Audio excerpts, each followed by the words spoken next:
Hi, this is Fran Snyder. I'm the founder of Concerts in Your Home and Listening Room Network and several other websites that are designed to create new opportunities for touring artists.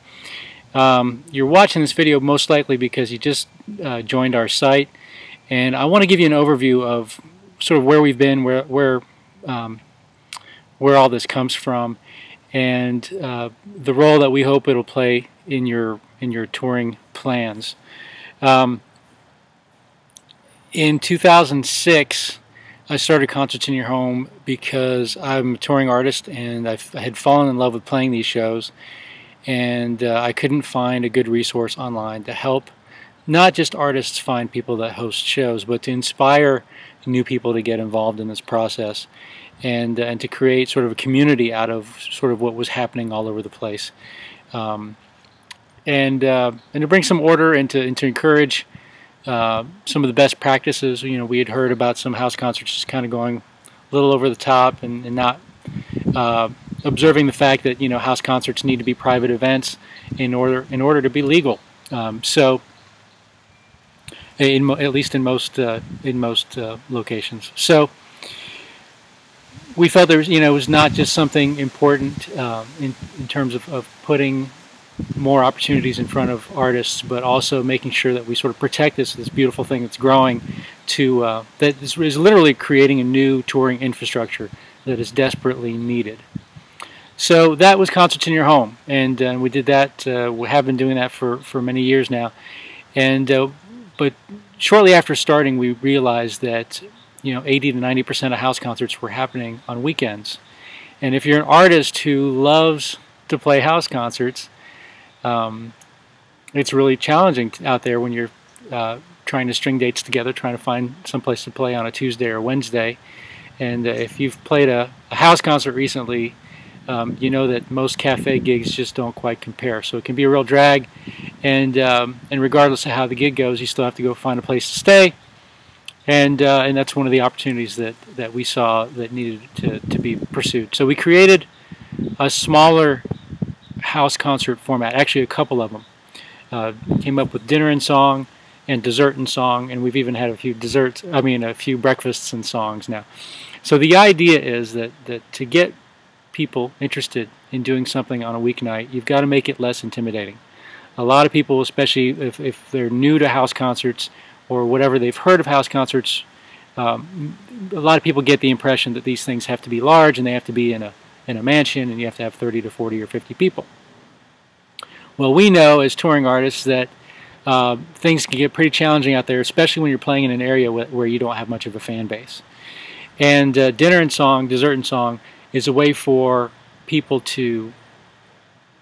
artists to play a shorter show. Instead of a normal 2-set house concert, you would play a 1-set house concert. But in exchange for less music, you're giving them a little more access. So these events are more intimate. A dinner and song can just be 8, 10, 12 people gathered around in a cozy living room, and dessert and song allows more people to come, but you're still giving the audience a little more social time in exchange for the shorter performance. And then the host and everybody else is delighted with the fact that they don't have to be out till 11 o'clock on a weeknight. So this was intended to just create more opportunities, but what we also found was that these smaller events are a great way to train new hosts. As you can imagine, we get new hosts who sign up that have stars in their eyes, and they think they're going to have 40 or 50 people come to their house concert on Saturday, and then a week before they start panicking because they don't have a lot of RSVPs, and then they get cancellations, and it can be a rude awakening for some hosts who try to start big. And so we encourage everybody to do 2 or 3 smaller events like a dinner and song or a dessert and song when they first get started, and they can start building their audience gradually.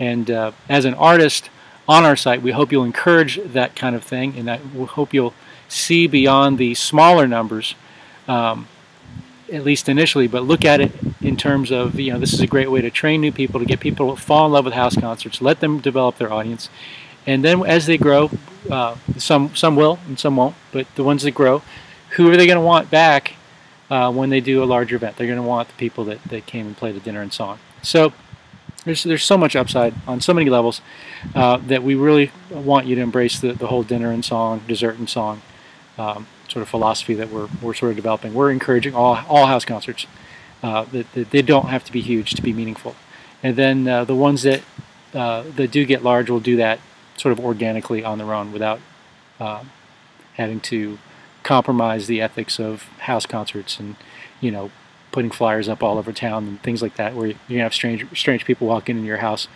That's not something that we want to encourage on a large scale. Then, but we also, so we came up with Concerts in Your Home and then Dinner and Song, and then we also realized that there are some great listening rooms out there that we want to support. Places that almost feel like a house concert in some ways, where the owner and the staff sort of respect the listening room atmosphere, and they are willing to take action when people are unruly in the back or distracting from the show in a serious way. They will step in and say, "Hey, this is a listening room," and we want to preserve those places. We want to support those places, and we want to inspire more places to be like that. And so we came up with the Listening Room Network, and we decided to make the Listening Room Network sort of the umbrella for everything that we do.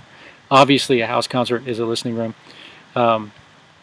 It's one expression of that, but we also want to support the public places, whether they be cafes, churches, clubs, coffee houses, even yoga studios. You know, any place where an audience and an artist can have a meaningful exchange, and the artist gets treated like a professional. We want to support that. So, as you're joining Concerts in Your Home, you're also becoming part of the Listening Room Network, and we're continually striving to create new opportunities for artists to make a living out there on the road, and to do it in a way where they're not having to compromise what they do. And